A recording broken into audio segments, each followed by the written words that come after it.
Friends, the Chhattisgarh studio के इस YouTube channel पे आपका स्वागत है। वर्ष 2018-19 में आयोजित डाटा एंट्री ऑपरेटर की previous year old question paper series का यह 10वां वीडियो है। इससे पूर्व के 9 वीडियो इसके प्लेलिस्ट में जाकर आप देख सकते हैं। बगैर देर के आज की इस वीडियो को चलिए शुरू करते हैं। पहला प्रश्न है, वर्ष 2017-18 में छत्तीसगढ़ की GSDP की विकास दर क्या थी? प्रश्न आर्थिक सर्वेक्षण से सीधा संबंधित, इसलिए वर्ष 2021 या 22 में जब भी डाटा एंट्री ऑपरेटर की परीक्षाएं ली जाए या जूनियर इंजीनियर की परीक्षा ली जाए, आप आर्थिक सर्वेक्षण को पूर्ण रूप से तैयार करके जाइएगा। चलिए, इसके ऑप्शन है 12.2%, 11.2%, 10.2% या 9.2%। इसका सही जवाब 11.2% वर्ष 2017-18 में छत्तीसगढ़ की GSDP विकास दर थी। चलिए बढ़ते हैं अगले प्रश्न की ओर। छत्तीसगढ़ देश के 70% से अधिक किसके उत्पादन के लिए जिम्मेदार है? आपके ऑप्शन है चावल, बाजरा, गेहूं या जौ। प्रश्न का जवाब पहले, वर्ष 2020-21 में छत्तीसगढ़ की GSDP विकास दर कितनी थी? इसका उत्तर आप कमेंट बॉक्स में ज़रूर बताइएगा। चलिए, इसके ऑप्शन की बात करें तो आपके ऑप्शन है चावल, बाजरा, गेहूं या जौ। जिसका सही जवाब चावल। बढ़ते हैं अगले प्रश्न की ओर।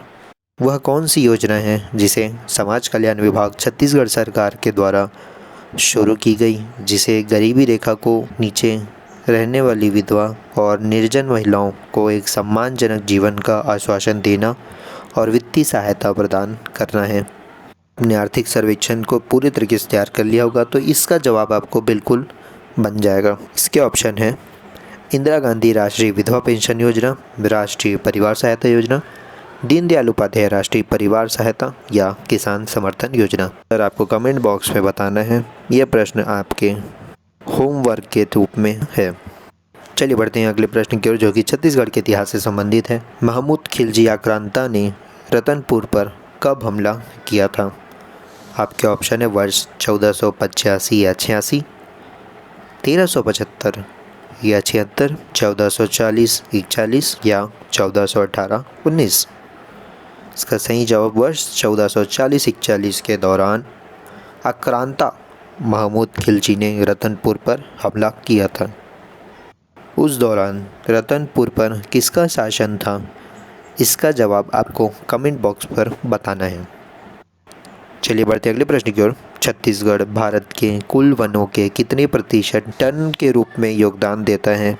जिसके ऑप्शन है 12% टन, 13% टन या 16% टन। इसका सही जवाब 12% टन छत्तीसगढ़ भारत के कुल वनों में योगदान देता है। बढ़ते अगले प्रश्न की ओर। निम्नलिखित में से कौन सी छत्तीसगढ़ की राजधानी है? जिसका आप सभी को उत्तर पता है। चलिए बढ़ते हैं अगले प्रश्न की ओर। रायपुर में निम्नलिखित में से कौन सा रिजर्व है? बॉक्साइट, डोलोमाइट, चूना पत्थर, कॉर्डराइट। इसका सही जवाब चूना पत्थर। अभी कुछ ही समय पूर्व आपको रायपुर दुर्ग उच्च भूमि के बारे में, रायपुर दुर्ग मैदान के बारे में, छत्तीसगढ़ मैदान के बारे में बताया गया था, वहीं से इसका संबंध है। प्रश्न की ओर। घोटुल की महिला नेता को किस नाम से पुकारा जाता है? आपके ऑप्शन है चेलिक, मोटियारी, सिरेदार या बेलोसा। इसका सही जवाब बेलोसा। घोटुल के पुरुष नेता को किस नाम से पुकारा जाता है? जवाब आपको कमेंट बॉक्स में बताना है। बढ़ते हैं अगले प्रश्न की ओर।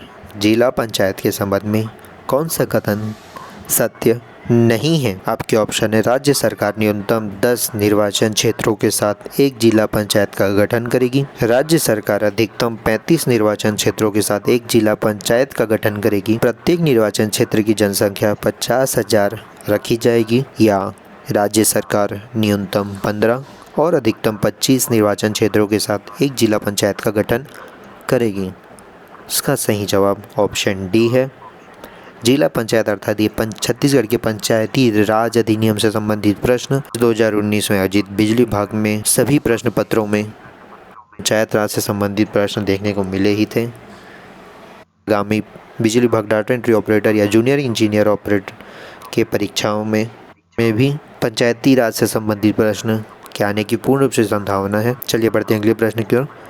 किसने रायपुर में सत्याग्रह आश्रम की स्थापना की थी?